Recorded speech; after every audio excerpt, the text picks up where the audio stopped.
Okay, so it's been a little bit since I've done one of these videos, right? Actually, how long? Oh, anyway, I just haven't really had anything to talk about, I guess. There are a few things I do have in mind now, though, but currently the thing I want to talk about the most is Jacko. You know, Jacko came out, was released, is in Strive, very fun character, really enjoyable character. You know, wacky, zany, classic Jacko moment right there. But I do want to talk about the art of Jacko. So, Jacko is... Oh my god, I'm gonna need to explain Guilty Gear lore. Okay, so Jacko is actually Arya, or half of Arya, and Arya is Frederick's wife, or something, I think wife, yeah, wife. And Frederick is sole bad guy. So, so Frederick became sole bad guy because Asuka, who is that man, who is the gear maker, who is the devil himself, picked him up and said, "I'm gonna make you a gear," and Frederick said, "Oh no, don't do that, you fucking sack of shit." And then Asuka said, "Yeah, whatever, dude," and then turned him into a gear.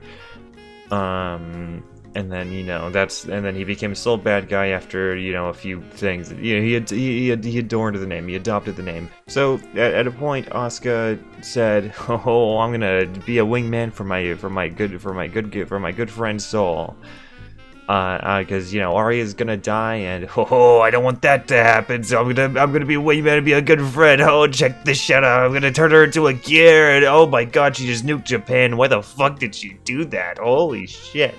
So Justice fucking okay, so I don't know the real, I don't know specifically the timeline here, but Soul Bad Guy says fuck Justice, evil gear, kills Justice, who is actually Arya, who is his wife, and then Justice had blown up Japan before or after that, and then eventually Arya said, "Holy shit, I'm Justice, and I just fucking killed so many people for no reason, because Guilty Gear was a dark and serious story at a point.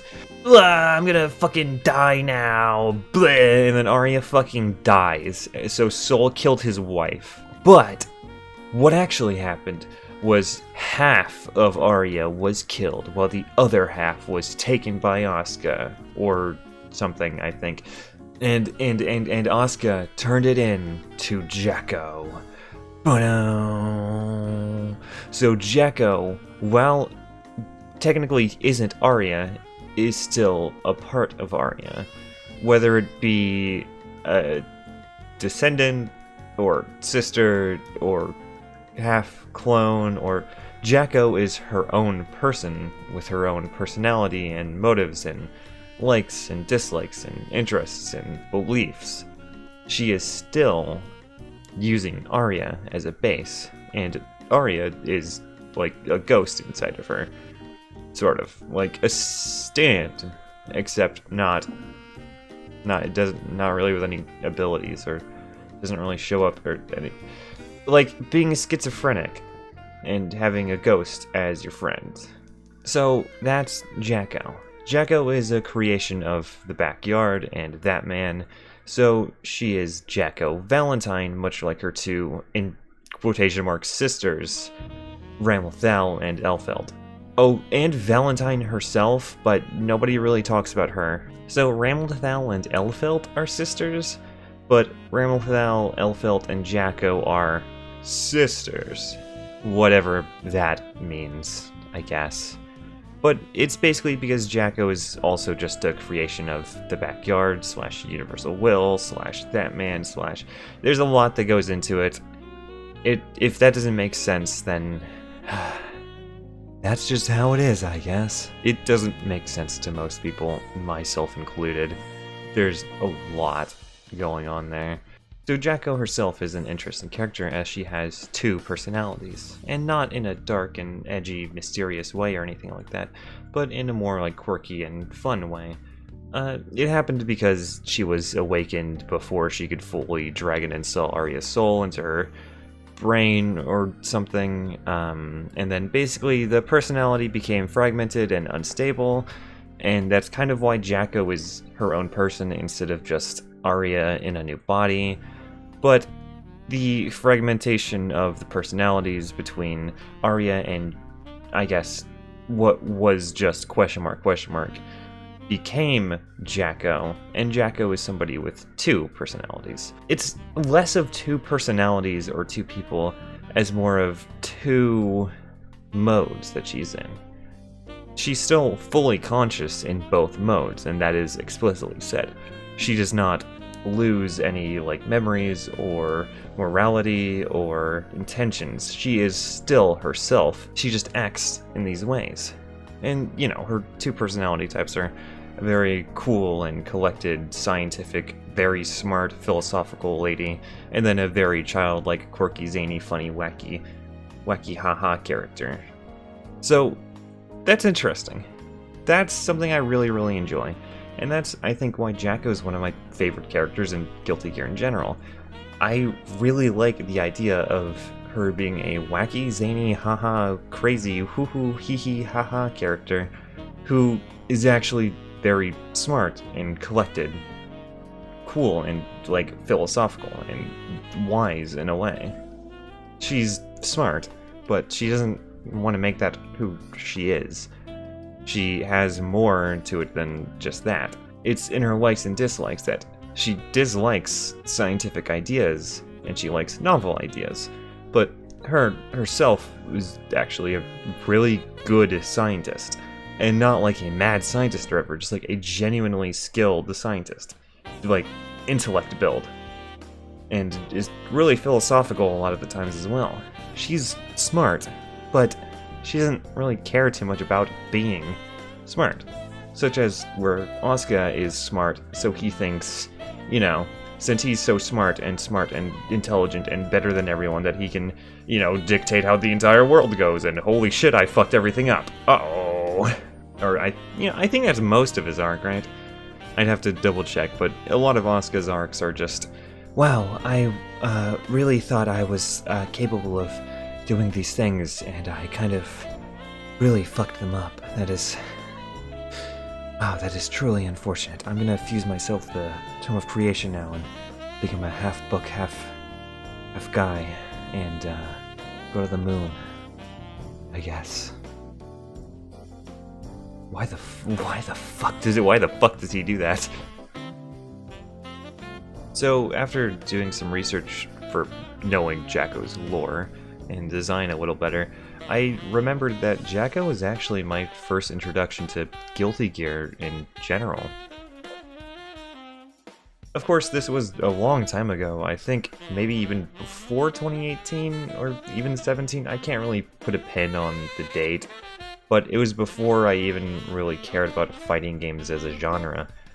It was this really old Tumblr or maybe even Twitter post, but I'm 90% sure it was a Tumblr post about somebody just talking about how they like this character a lot, and they basically described her as exactly what she is. A very quirky, haha, zany, funny character who just really likes candy and seems like the kind of character who's just all about being cutesy and very waifuism and, all of that. But underneath the hood, when she wins a round or something, she would have these very philosophical and well-spoken, wise or generally intelligent things to say. She was a character who was, quirky and dumb and stupid and haha funny and just likes candy and sweets and Halloween, but is actually just really, really smart. And that character to me was really, really interesting and almost like a comfort character in a sort. I just really liked how that was. I found myself really enjoying her. But, of course, I didn't really look into her because the original post never called her Jacko, called her Arya, which was, one, wrong at the time of Exerd, specifically, and still even wrong at the time of Strive, and also didn't even, mention that she was from Guilty Gear, so I never really looked more into the character, and just kind of remembered that as, oh, cool character. And, when I got into Guilty Gear, originally, I didn't even remember this post for a while until I watched, the excerpt sign, or the sign and excerpt story modes, and I remembered, oh, holy shit, that's her! That's her! Whoa! It's Jacko! And I really like that character. And slowly from that point till now, I think Jacko has probably become my favorite Guilty Gear character? Sorry, Elfelt? Question mark? I know that's a hot take, because I really, really like Elfelt. But right now, I think Elfelt and Jacko are definitely fighting for top 1. I don't know where I'd place them. They're just both top 2 characters that I like a lot. And Ramlethal's also up there, in like top 10. I like Ramlethal a lot. Anyway, I like the 3 Valentines a lot. That's the kind of what I want to say with that. But Jacko is a really, really interesting character to me, and I quite like her a lot. So, you know, her being in Strife is very cool. Anyway, let's get back on topic here. Let's continue talking about the character of Jacko. So, within Jacko's character arc, she basically considers herself to be nothing more than a vessel or a piece of Arya. Her feelings are complicated, but she sees them as artificial and fake, basically saying that herself isn't important. All that's important is that she is housing Arya for the time being. She feels like her own existence isn't really worth anything, while she is just waiting for Arya to awaken. She considers herself as disposable, which is why Jacko decided to basically sacrifice herself at the end of Revelator's story and take Elfelt's place in the spell to become Justice or something like that. Basically, you know, everybody thought Jacko straight up died and did become Justice and then died, or died while becoming, like, basically everyone thought Jacko died. She didn't, and that's pretty cool, because, you know, we get her in Strife. Pog. Jacko did think of herself as just disposable. However, her ego became independent. She became a human and still decided to make her own choices. And that's when her ego started existing, when Jacko became a person to Jacko. Because Jacko was always a person, just maybe not to herself. But once she realized that she was making these decisions for herself and doing things out of her own volition and free will, that is when Jacko and Arya became two different people to her. At this point, Jacko knew that her emotions and feelings were not in fact artificial, actually real, though she would still tell people otherwise for her own motives, I suppose. Maybe because she was not really fully accepting of herself. Jacko's arc before the ending of Strive was one of somebody who cannot accept themselves, but also cannot reject themselves. Somebody who doesn't know their place in the world and doesn't know who they really are or should be. Something a lot of people can really relate to, but she does it in such a roundabout way that a lot of people don't really understand. I think it could have been written a little more, I don't want to say cliche, but in a way that makes it more clear and noticeable. Because, you know, Jacko throughout the story mode of both games doesn't really express a lot of this information. I mean, in Strive, she has this weird conversation with Arya that is mostly spoken in fucking riddles. So if you don't go out of your way to, like, read her fucking wiki page, you're not really gonna understand, and that's kind of where I was for a while. But, you know, I did read her wiki page after watching the Strive story for the first time, and really enjoyed her character arc. Though I think it could have been written better in the story itself, but that's, you know, irrelevant, I guess. Not really irrelevant, but what can you do? I digress kind of moment there. Yeah, that's a good way to say it. I digress. Throughout the story mode of Strive, Jacko does have a few things that allow you to really look into her. Again, they're said mostly very strangely, but there's some points that are very clear. Jacko has a conversation with Eno around the middle, I think, or starting first third, about what their world is. Eno says something about, is your world more valuable than mine, that you would be able to crush mine? And then Jacko kind of deflects and says, the world isn't anyone's, the world is simply the world. But that isn't really what either of them were thinking. Eno knew that the world in that context is specific. we all live in our own worlds. Your own life is your world. And Jacko knew that, but, she was still being very shrewd about the concept of her not really being a person and more of just a vessel for Arya. And now more of a weapon that could just straight up stop who is, evil, I guess. So, near the end, Jacko decides, well, fuck it.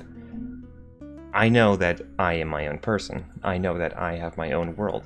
But I want to save everyone else's worlds. I want to save this world. And she decides to sacrifice herself to stop Eno from doing exactly that. And then Soul Bad Guy shows up and puts his arm inside of Eno's pocket dimension / stomach and pulls Jacko out. And that's truly when Jacko accepts that Jacko's world and Arya's world are two different things, and that one of them isn't more important than the other. And while Jacko is here, she's going to live in her world and enjoy it and be who she wants to be. She accepts herself. I think that's a really good story arc for Jacko, and it's really well written most of the time. Again, going back, there were a lot of parts about the intricacies of it that were very hard to pick up on and very strangely written, which really detracted from the first time I viewed the Strive story, because I didn't really know the context or the value of what Jacko was doing or the choices she was making or what they were really talking to each other about. But on my second viewing of the Strive story, which was more recent, and after knowing a lot more information about all of these characters, I think this was a really, really good arc that only really suffers from a story mode that has issues of being a little cluttered and full, despite it lacking a lot of things that people wanted. The story mode's hard to talk about because there's a lot of parts that are really, really good and a lot of parts that are like, oh, that's weird. But for right now, we can just talk about the Jacko parts of it. Jacko's arc as a whole is really, really good. I really, really enjoy it. But a lot of it actually does suffer from what was actually written and how much time we got to spend with her, which wasn't much. I mean, how many people really did pick up on that, when Jacko was talking to Arya, that was literally just an internal conflict. She went inside of herself and had a conflict. Please tell me everyone at least picked up on that, right? I mean, I don't know. So now we can quickly talk about the actual visual design of Jacko. We'll talk about the Strive one because there's not too many differences between her and Strive and her and Exerd. One of the key differences being the halo. It's broken in Strive and it's intact in Exerd. And, that symbolizes a few things, but honestly the main point is more of her losing status, right? Not like in a bad way or anything, not her like falling from grace and becoming evil, because, she's not an evil character. Nothing about her is dark or anything, but the status she lost is that of a servant of that man. Also, she became a human, so that could also be seen as her losing her otherworldly power and stuff like that. Otherworldly power can often be, attached with people who are demons or angels, so that also helps with the actual just visible symbolism. Asuka has always been portrayed wearing like priest robes and that of one who gives knowledge. The Ankh charms on Jacko's outfit actually kind of resemble what Asuka poses like most of the time. Asuka wears robes like that, and often does strange T-poses, which make him resemble that of the Ankh charm itself. And that's kind of what those are. Just dual purpose, little that man symbols, and also just Ankhs, which are symbols of life in themselves. She is no longer a servant of... servant? Yeah, servant. She's no longer a servant of that man. So that is one reason why the halo is like, oh, it's broken. And then her status of losing her otherworldly powers of the backyard and becoming an ordinary human are also a reason that the halo there is broken. That is really good, and I'm actually super glad that they had that little detail there, because it really reminds us of a lot of things about Jacko. Also, it just looks kind of cool. Other than that, she does have those Ankh charms that are her necklace and a lot of symbols on her clothes that have dual meaning, one of them being just the Ankh in itself a symbol of life, and the other one being somewhat of a visual marker of that man and how he poses and how he looks. I know, like, he doesn't always pose like that, but that is, like, a thing. Like, that man is commonly depicted as having an Ankh-like silhouette. So that is, you know, you get that one. In combat, Jacko wears a mask, and it's said that the lore reason is to keep her other personality in check, and to be somewhat of a restrictor. Something to conceal something about Jacko. And, I mean, that works really well. Masks literally exist to conceal who you are, and this is a magic mask that conceals Jacko's second personality. And I really like how this mask is. The mask, from first glance, is simply concealing who Jacko is, but in reality, it truly, genuinely, really is concealing Jacko. Or maybe it's not.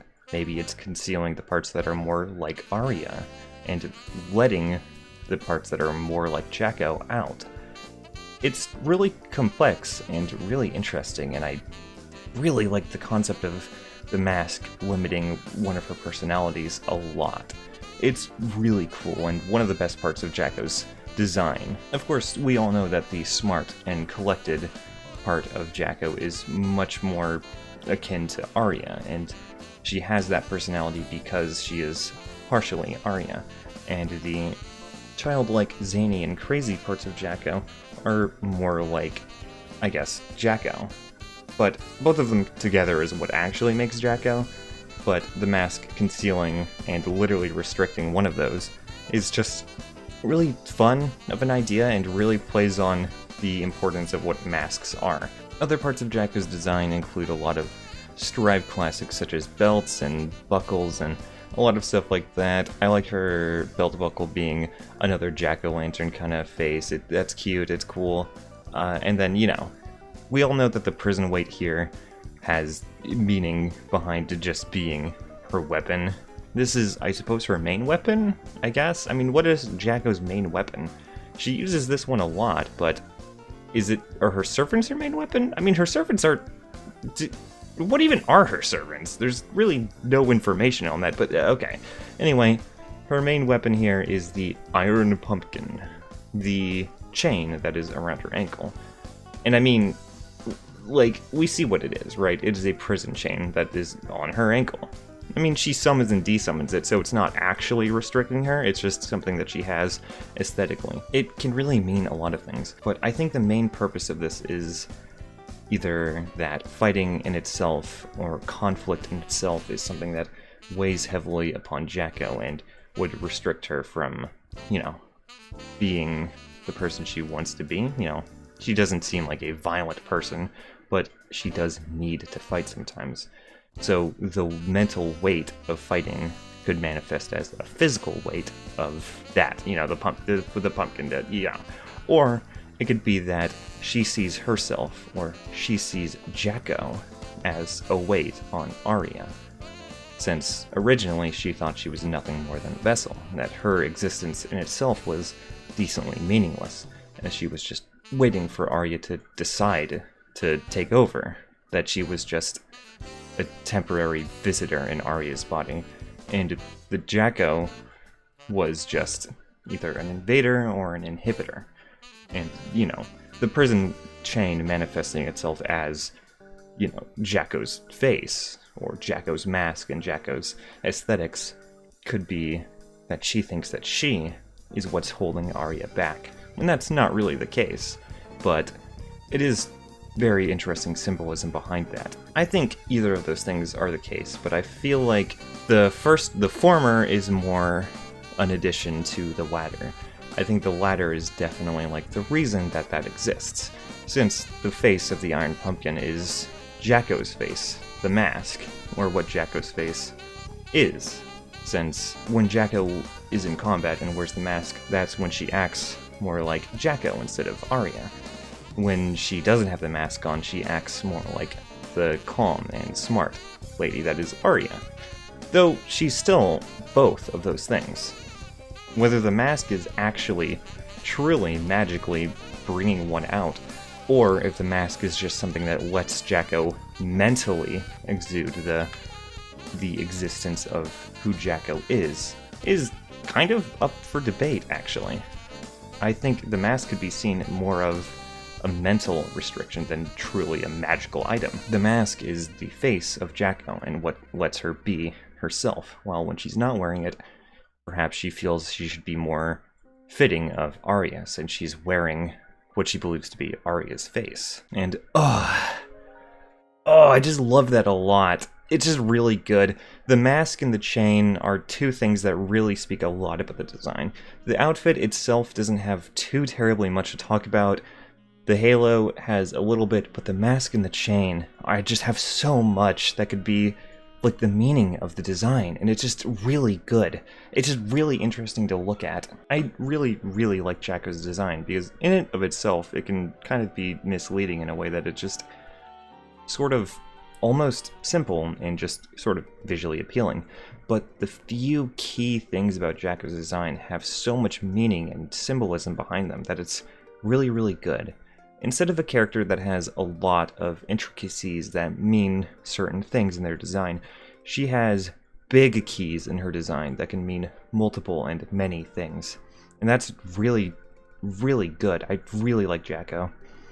The halo, her mask, and her iron pumpkin can mean so many different things, and to me that is a really good character design. All in all, Jacko is the design that really pleases me, it really interests me. I just really like Jacko, and her gameplay's also quite fun.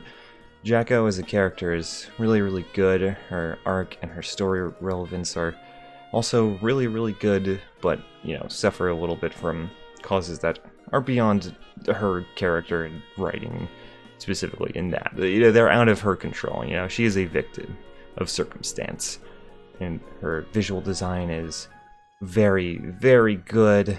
And, you know, in game, which is usually something I don't really talk about too much, she's cool. I really love how she plays in both games. It's just really fun and unique and interesting. Really, really good. I like that a lot. Oh, Jacko. Truly one of my favorite characters in the Guilty Gear franchise. All in all, on the character design tier list, I would give Jacko a spot in S tier.